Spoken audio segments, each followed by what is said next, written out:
The kingdom of darkness knows those who carry God. Sisi wachungaji tunajua mtu na vyeo, tunajua mtu na masomo, tunajua mtu kwa sababu is close to me. Ngoja nikwambie kweli, ingekuwa Mungu ni mwanadamu, mimi Gilbert ingekuwa nimeelewa kwa kuhubiri. Lakini kwa sababu Mungu, ya niangalie sana.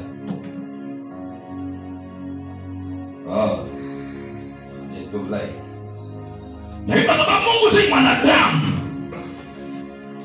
kwa sababu Bwana Mungu si mwanadamu, bado tumesimama.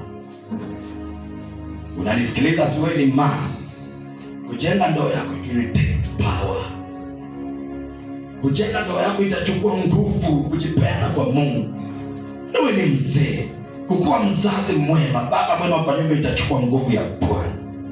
Wewe ni mchungaji, kukuwa mchungaji mwema itachukua nguvu. How do you build capacity? Number one, retain purity. Retain purity. Bwana Yesu asifiwe. Utakatifu ni silaha kubwa sana. Mimi nakwambia, mimi ni mwanadamu. Kuna wakati wanafika mahali naanguka. Ninapoanguka ninajua nimeanguka. Haleluya. Kwa maana vita huwa zinakuja. The moment I go before God in brokenness, Father, have mercy. Father, cleanse me. Father, I plead mercy.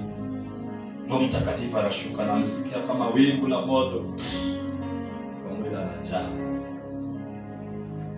Your greatest weapon is not how long you pray, but how do you retain purity.